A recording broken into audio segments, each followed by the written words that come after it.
Critical blast logistics, getting it done, getting it there. Critical blast logistics, getting it done, getting it there. The world has got you down, a smile on your brow. Put a little madness in your life. If life makes you out of shape and comics are your estate, put a little madness in your life. Come give your mind a cleanse.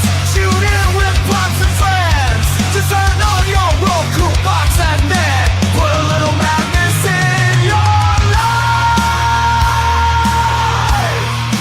Put a little madness in your life. Yeah, yeah. Put a little madness in your life.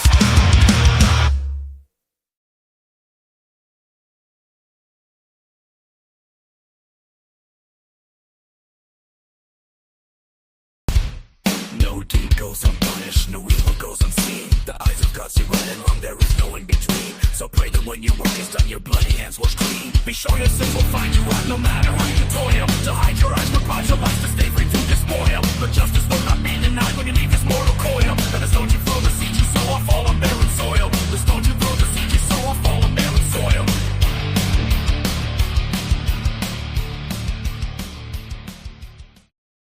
And good evening, everybody. I am RJ Carter, Senior Managing Editor here at criticalblast.com.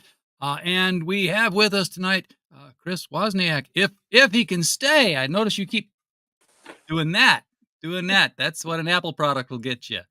I'm in the mountains, so I get iffy connections up here. Yeah, I understand that. If I weren't hardwired in, I would definitely be having a problem. I take it you're getting a satellite connection then. Yeah, and also like yesterday, we were directly in the path of the eclipse, and everything was screwy for like an hour. We couldn't even connect to a web page. Oh, solar flares. They will get you every time. So we are here tonight because last time you were here, we were talking about a project you had where you had a lawsuit going on, and I'm guessing that's still ongoing because those things. That is not No. settled. It's all done. We put it to bed this week. So if you have questions, I can answer. Okay, well, I don't know what to ask. I didn't know that it got settled, but are you happy? Well, no, but Okay. the way it worked out is, they Warner Brothers and DC had a number of times, made threats and this and that. Oh, we're gonna do this and that to you, and if I backed away, like they would let it go, and so they had made that offer at least 4 times. And every time we were like, forget it, we're going to trial, so that was our pat answer. As a matter of fact, I told my lawyer it's a standing answer. If they ever make an offer and it's not got a massive chunk of change connected to it, just say no so we can go to trial. So what happened was we got a shit ruling from the judge. Basically, they had Paul Levitz, in his deposition, basically just lied. He said that I didn't have permission to submit the story in the first place, which is absolutely fabricated. And anybody that worked at DC in those days knows that anybody could submit stories. They were allowed to, especially freelancers, and that they did it. As far back as the 70s, they did it in the 80s when I was there. They did it in the 90s. We proved that they did it through the early 2000s, right up until last year. We had literal proof that to dispute what Paul was saying, and and we had witnesses. We had everything there that was completely disputed what Paul was saying, that no one's allowed to submit unsolicited material, and we proved that they were doing it literally up until last year. We had examples from Bill Sienkiewicz and Chuck Dixon and older ones from Walt Simonson, and for me in the '80s, blah blah. So it was just completely a fabrication, soup to nuts. I wish I still But had my letter from Dick Giordano because they also had one from me in 1983. really, wow, Yeah, I submitted a story. I wasn't even a writer for him, wow. and I was 13. So, but long story short is that the judge basically took that at face value, even though we had contradictory evidence, and basically ruled based on that. So, and he said that, oh, well, you didn't have permission to write the story in the first place. Therefore, essentially, the story's theirs, is what he was saying. So, we knew that it was a bad ruling and that we could flip it easily. But the problem, because especially like if you think about it on the face of it, it makes no sense. Like if you submit something, they own it. What if I also had submitted it to Marvel and at the same time as a Spider-Man story, or I had submitted it to 15 other companies as different characters? Can they all claim to own the same story when none of them, wrote it or contracted for it, or so it doesn't even hold water to talk about, much less make a legal argument. So we knew we could flip that, and Warner Brothers, I think, sensed it too. They knew right away that it was a weak ruling, and because like literally like within an hour or so, we got an offer again.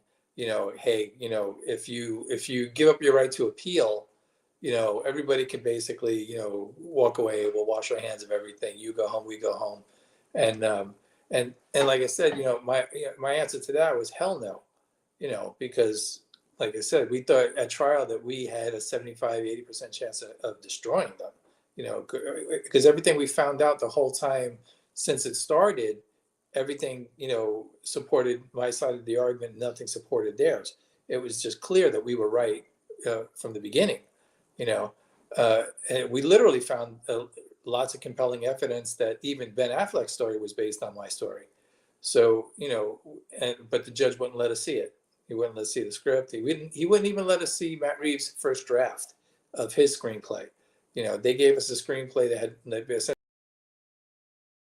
Come back. yeah, we didn't know when it was put together. They could have changed us to say anything. And when we complained, we weren't even allowed to see that. So, but now with this ruling hanging over my head, I could have been on the hook for like, $3 million in legal fees or whatever. It was, and even then we were still willing to go forward. But the issue that where it got critical was the ruling comes down like late Friday afternoon, right? And this is just this past weekend, but the weekend before. So the ruling comes down late Friday afternoon, and now we were expecting to move on to trial. We had we thought we met our burden and then some on everything. So we were not expecting a bizarre ass ruling like that. And so what happened was, Warner made that offer again, and they gave they tried to put pressure, and basically said you have until Monday, to make to make that call. Otherwise, we're going to. So, but that left us basically Saturday day, for us to turn up like 20 grand for an appeal, and Sunday was Easter, and Yeah. Monday we had to put in a decision. And so, we put out feelers for funding, to try to raise the scratch, because we still didn't want to take that deal. Even with the ruling, we knew we'll get this flip, we'll still go to trial, we'll destroy them. And what happened was, we couldn't turn up the money in time. And Monday rolls around, we don't have the cash.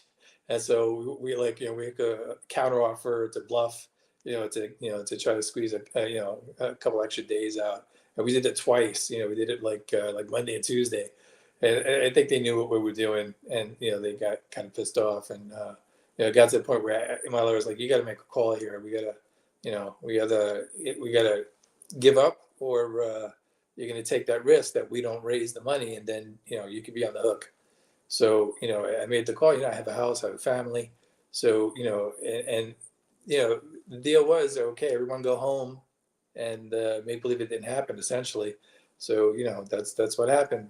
So we had to give in. If we had the money, we would have kept pushing. But Yeah. it's a war of attrition with big companies. It always is, and they know that they could they got more cookies in the cupboard than we have, and they could last longer. And nothing. The whole case basically, came to a non-issue. So it's not a matter of right or wrong. It was a matter of who could afford more justice. Yeah, that's always the case, especially, in this type of situation where, like I said, they have unlimited resources. We knew that, but we knew we were right. And so, I had a lawyer that totally believed in the case. It was willing to, go to town, and go the whole way, which is what I wanted and what he wanted. We thought it was what we deserved. But it comes down to dollars and cents eventually, and no one's got deeper pockets than they do. And so that's what it is. This big fish eats the little fish, yet again. And, Well, that's how they acquired Captain Marvel, Shazam. I mean, they yeah, came out and they said, "Hey, that's our character," and Fawcett said, "No, it's nothing at all like him," and yeah, they just sued him, and they weren't winning the suit, but they were uh, bankrupt. bankrupting Yeah, Fawcett. yeah, that's always the plan. That's what they do. It's no one's surprised, right? This is how they do things. It's the game plan. It's how they get away with this all the time. And it's what happens. But at least this time, like, we called them out. I think a lot of people, especially on the comic book side of things, I got like 98% support from industry professionals. There was essentially no one but one guy who questioned it, but every single other professional, dozens of pros, all on my side of this. And they all thought that I was being railroaded, and They were right. but yeah, what are you going to do? Yeah, Well, what you're going to do is move on to a new story, which is what we're crowdfunding here tonight on Kickstarter. Barren soil. Yeah, Barren Soil. So it's a graphic novel. It's an anthology. So I guess Yes. it's a graphic anthology. So Yeah. Yeah. tell us a little bit about where this goes and what it is. And for Well, folks who are curious, the link is right below the video. Just click. yeah, this is a thriller series, and you could read the first issue for free. There's going to be 12 altogether, and everyone's connected. A little bit along the lines of, I guess, a Black Mirror type thing, but this is set in the filthy, crime-ridden New York City in 1973. So it's a little bit retro. There's no modern day anything in it. And like I said, every single issue is connected, but they're not. It's not like everyone stands on their own. Every single issue is a standalone story, and it's got a little bit of a superhero aspect to it, but not anybody with powers or anything. In fact, you can literally take the character out of costume, and the stories still work just as well. And so, I got the first one done. I'm on the second one now. I'm getting huge response to the first one. We'll be back. We're popping in and out. That's okay. Yeah, sorry. So this is the second volume then. This is the first volume that's up now. I'm working on the First second one now. I expect to have that one done for August.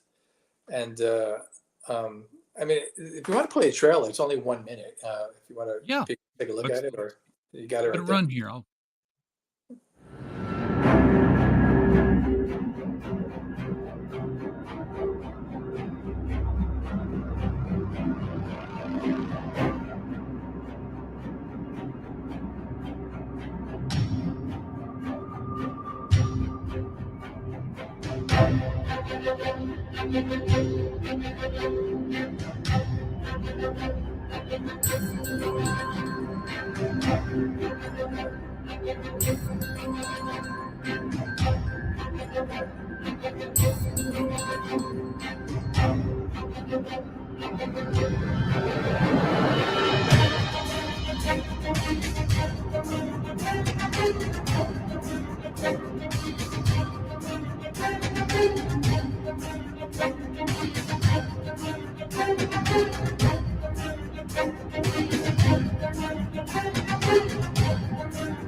There we go. So I noticed the tagline has that pound of flesh quote in it, which is from Shakespeare's Merchant of Venice. where the lawyer, here they are again. He demanded his pound of flesh, and the court was going to take it literally, saying, "Here, you you carve it off," and he wouldn't go for it. Um, what what's the tie in here to your story? The pound of Well, flesh. the all the stories are very down to earth, grounded, real world type thing. However, as you read through the issues, and because I've got of the 12, I've got 8 scripts, and the 4 that are not written, I have like kind of loose outlines, and I've actually written just recently the end of the very last issue, issue 12. So I know where everything's going. Um, uh, but as you read the stories, you start to realize that there's a little something other going on, that something's not quite right with everything. There's and how it turns out is that basically in this universe where these people are, it's essentially, it's like karma wielding a flaming sword. It's like there's no transgression or evil deed done that goes unpunished, and it doesn't even necessarily have to be that bad. But it's very if you've done something intentionally or unintentionally by accident, if you cause harm to someone else, then it's going to come back on you, and everything is brutal about it. It comes back, very pointedly, very, it's a little, it gets to be a little Twilight Zone-y, I guess, but with, more of a purpose, a pointed, it's kind of like the universe kind of looking at you and soloing you out for retribution for the things you've done, and all the characters that are in the individual issues start to realize that they're not in a good place. That something's not quite right with everything. I my questions. I try not to enter spoiler territory because I haven't read it, but Okay. my first question would be, uh, has this world always been that way? Because you would think that people would learn like a few thousand years ago, or is it sort of a lost situation where It, maybe the world's not as old as they think it is? it's not quite like Lost. It's a little bit like Lost in the sense that it has a little bit of that weirdness to it, where something's just wrong. But not in the same sense of how that show went. This is kind of its own thing, but it does have, I guess, a little bit of. I would lean maybe a little more. There's certain episodes of the Twilight Zone where that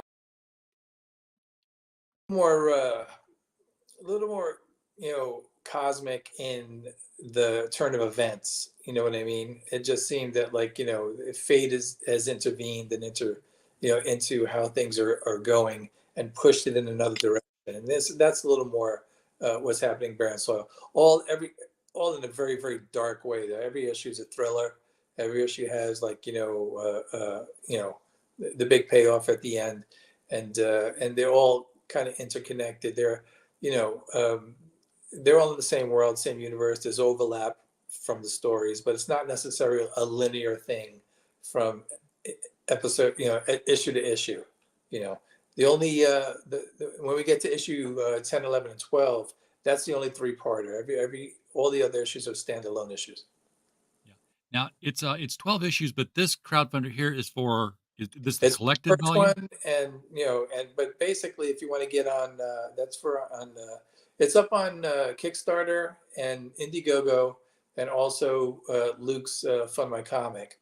And on Fund My Comic, it's just going to keep running for the whole series, because he lets you do it ongoing. Right. So here you're jumping off to the first issue, and then on the we'll put up separate campaigns for 2, 3, 4, and everything. But on Luke's Fund My Comic, I think we're just going to keep running with the same campaign, for the entire series for all 12. Now I noticed over here you had the first tier is 1 through 4 in digital, so they're Yeah, as done. they no, I don't have them all yet, but as they drop, you'll get them. Like I said, I'm working on the second one now. The first one is out, and free for everyone. But as they drop, you'll get those, sent to you. Then we'll do the print. The digitals will always drop before the print ones, obviously. You can see the covers there for 2. That's the issue I'm working on now, the blue one. Every issue is also, it's all monotone with a spot color. Every single issue is a different color, and that color ties in directly with the story. A big story reveal, like the first one is gold, second one is blue, third one, might be green. I haven't chosen yet. But the color enhancements there, the spot colors tie in directly with the reveal of how the story unfolds. So it's a little different. I don't think anybody else. Yeah. Yeah. And doing the illustration yourself, I mean, this is all you. All me. So you can control the schedule a Yeah. lot more than a writer who's like, well, I'm waiting on the artist, and then we got to send it over to the colorist, and I'm waiting on me to draw faster. That's all we're doing. Like on the first one, I got.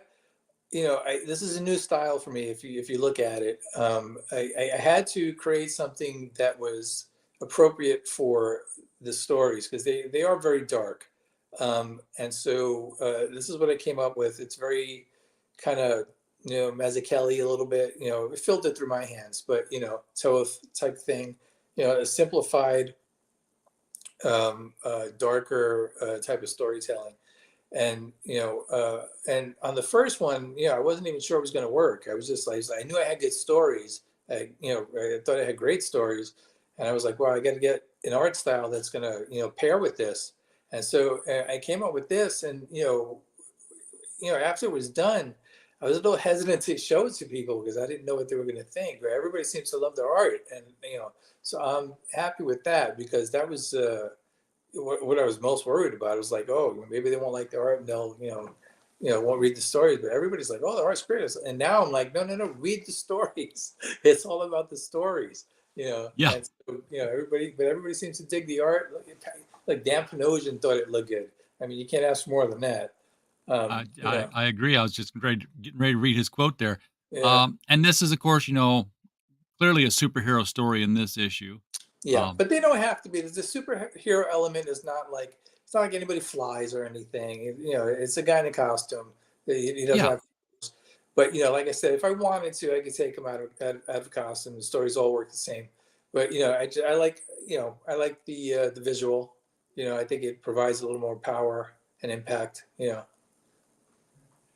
Folks, if you want to get this and it's signed for $20 for the signed book. How many pages is this? 32 every issue.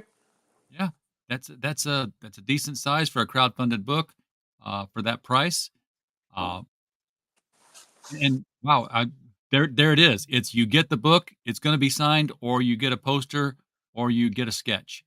I love crowdfunders that do this. It's just, I don't have to. This is my first campaign, really. I'm still getting my feet wet with all of this, and thankfully I've got guys that are helping, point me in the right direction, and keeping me feet forward with how this is, guys that have walked this path before are to Barren and Graham Nolan, and they'll let me make my mistakes in front of them before I do it in front of you. Yeah. Sure. So, when did you come up with the nut of the story idea that expands across these 12 issues? I had a comic book company actually for quite a few years, and but we had a financer. I was the creative guy, and we had like maybe 15 to 16 Marvel and DC writers and artists and stuff like that were working for us. But our money guy kept us from launching. It was always like, oh, we need a bigger launch, and so it kind of became cross-gen too, is what I heard from everybody. That's what the situation was. And so that became untenable eventually. And so I had a lot of leftover properties and stories that went unpublished. Are never going to see the light of day. Unfortunately, they're tied up in legal limbo. But I had certain characters and stories that that I had brought in with me, and so I had it on paper that I could take them with me afterwards.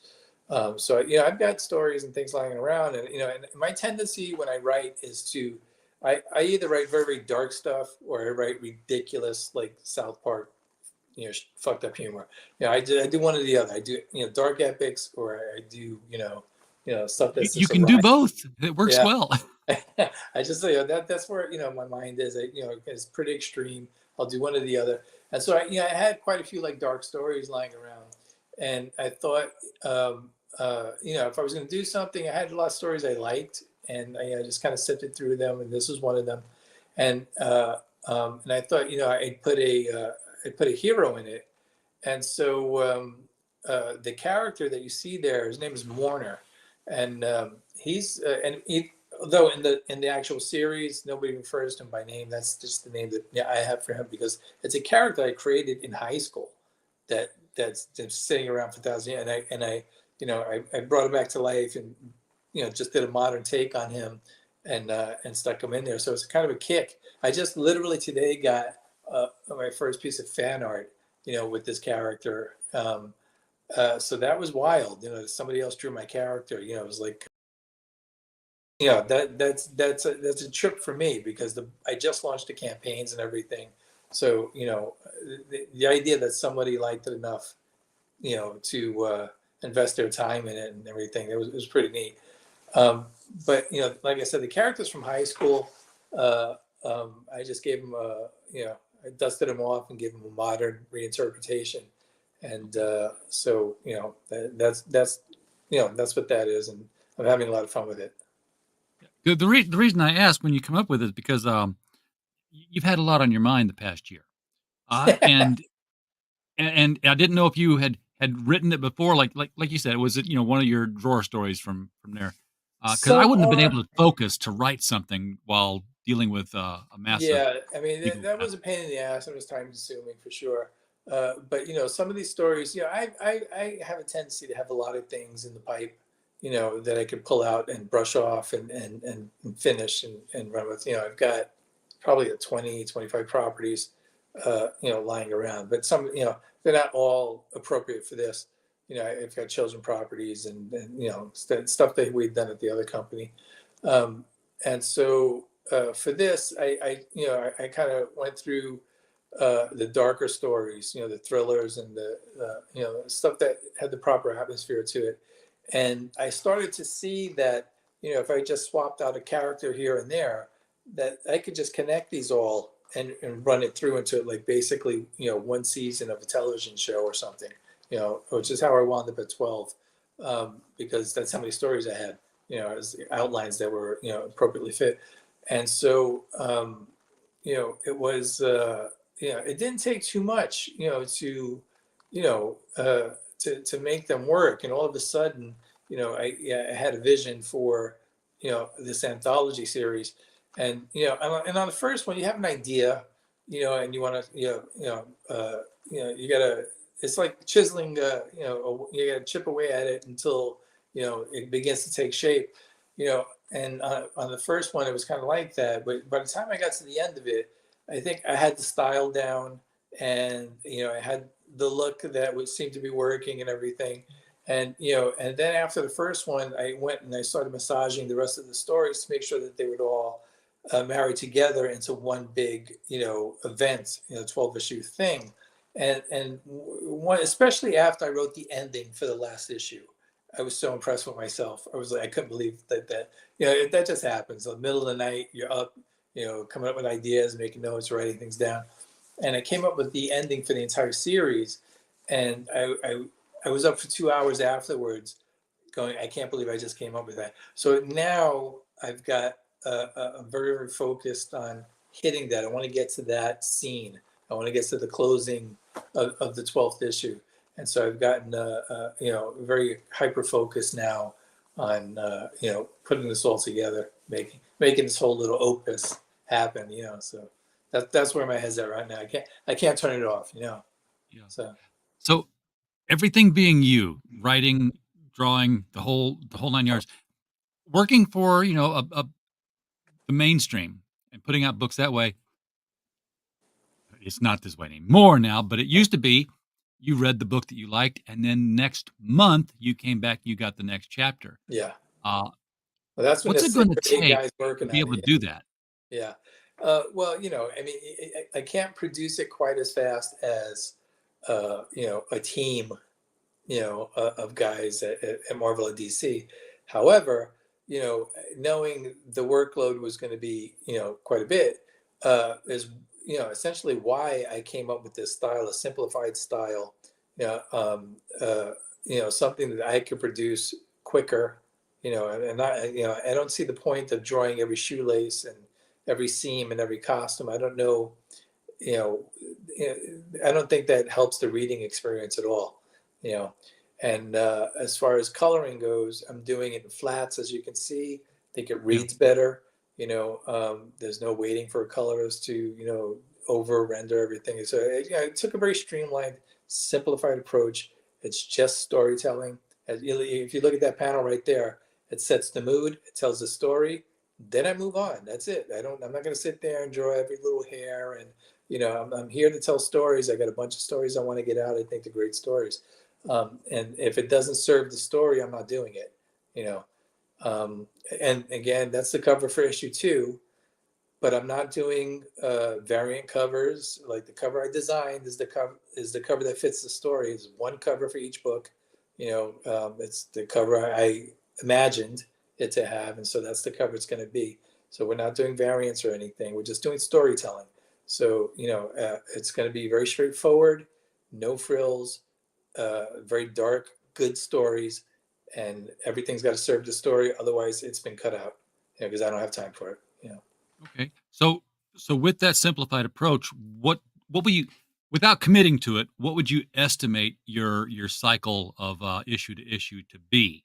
Second one's going to be faster than the first one for sure, because the first one I had never drawn in that type of style before, and I had to kind of figure out what it was going to be. And also, when I started it, we were deep into a lot of the Batman stuff that was. Give a second. Yeah, that's There you me. go. I'm sorry. So the first one, it was very much. Yeah, I don't know if you ever like. When Sting went solo and he decided to do the jazz album, and he's kind of putting it together and he's not sure that it's going to work. And, he's feeling it out and he knows he's onto something, but he doesn't know quite what it's going to be or if it's going to.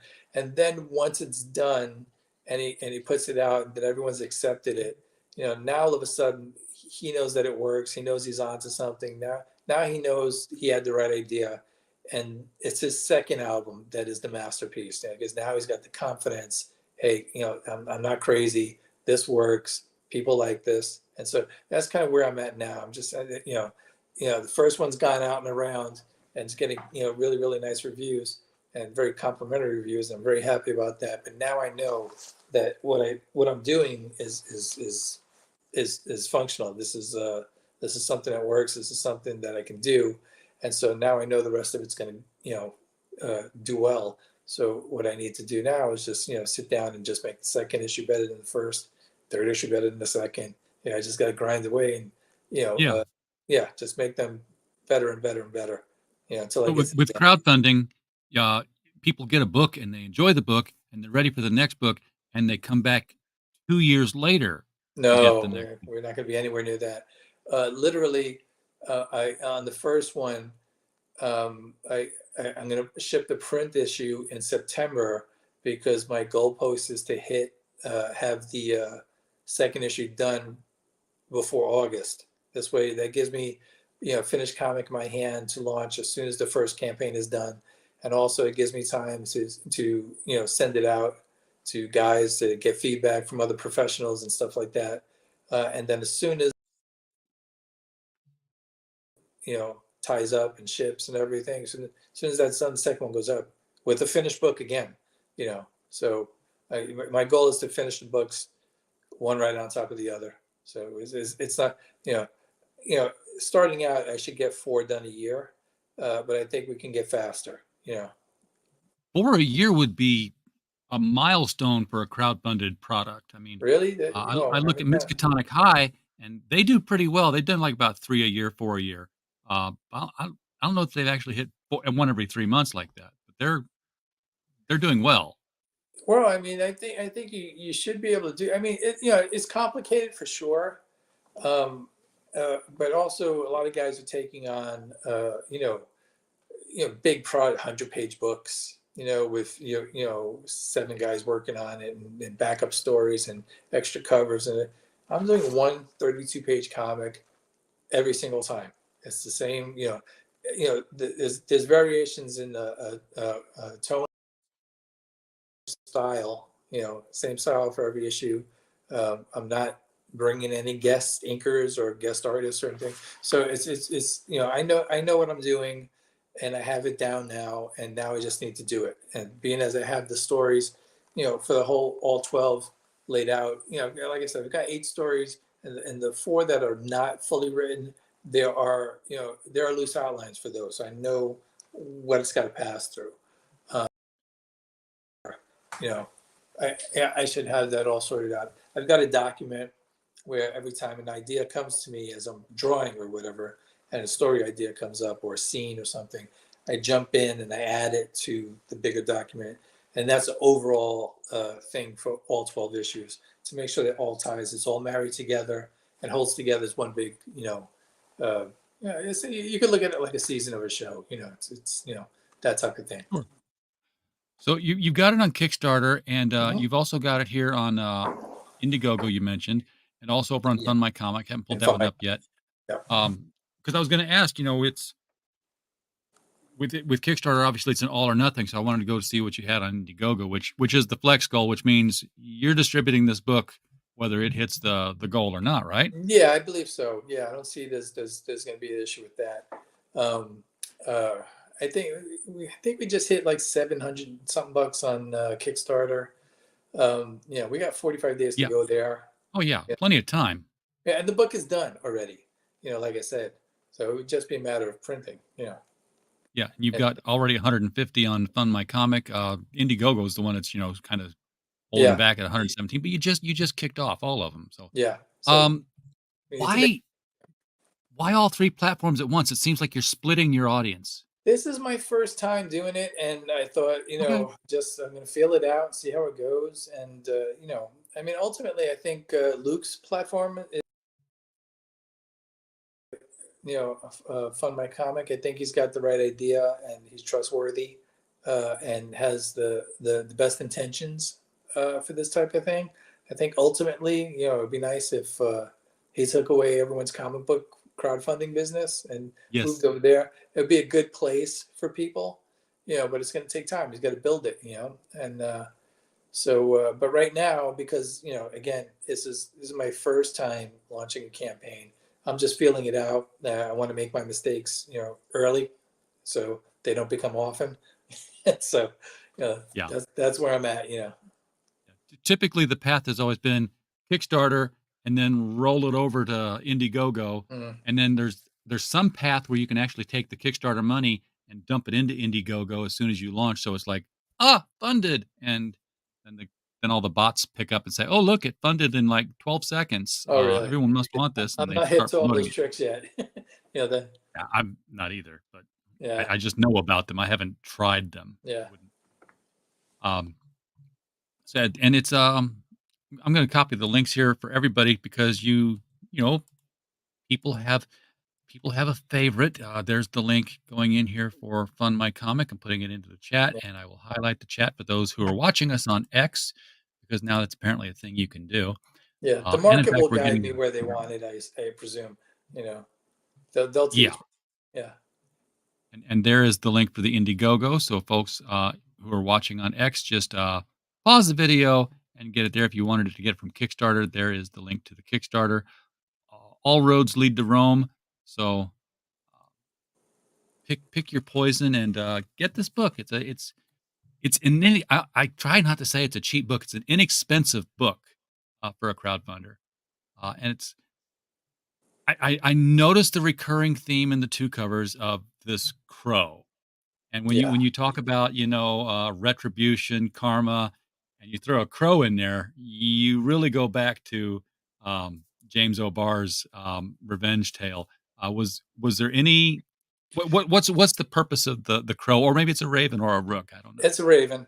It's a Poe reference, um, and he plays a part for sure. It's a little bit, he basically bears witness to, just desserts being served, you know, and when he shows up, you're probably not going to have a good day.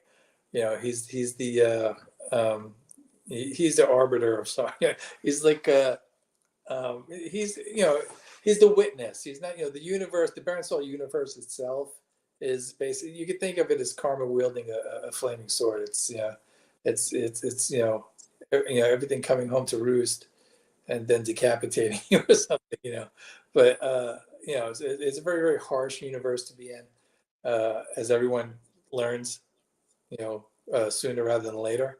But the crow is there's an aspect to it, that it gets a little, boy, I want to think it's a little bit along the lines of a little Michael Moorcock in that sense of the cosmic balance type thing, without getting into all that stuff with the gods and but there's a smell of that, there's a lingering odor of some Michael Moorcock in there, but Is there a point on a ground level. Is there a point somewhere in the overarching story where your main characters go, "Hey, you know what? When you do bad things happen," No. and it's like consistent. Don't litter. You'll come home to a house full of garbage. No, by the time they figured out they're having a bad day, So it's you're on your own here. There's no. So and the characters are all things that are seemingly innocent sometimes are not, and then when we get the backstory of it, we see what's going on, and that's why we got see the things that are using the spot color. The first issue is gold. Those are essentially like flashbacks that kind of fill in the story, and that's where we find out why, what's about to happen is going to happen, and so it's a plot device in and of itself, and so that's how that's working. It's a visual element to it. All right. I see you've got the sketch here of the mourner. It's on both all campaigns. Is there only one? Because I don't see that it's a limited. No, that's literally. I'm going to do sketches on the actual backing cards. There's like Okay. We just got up the trading card, and the poster's going up next week. The new art for the poster that I'm doing now is going up next week. That's actually a panel. It's a holder. That's a holder art. That's a panel from the actual comic book. But on that thing, that's an actual. You get a hand-done sketch, of the actual character on your backing board. Okay.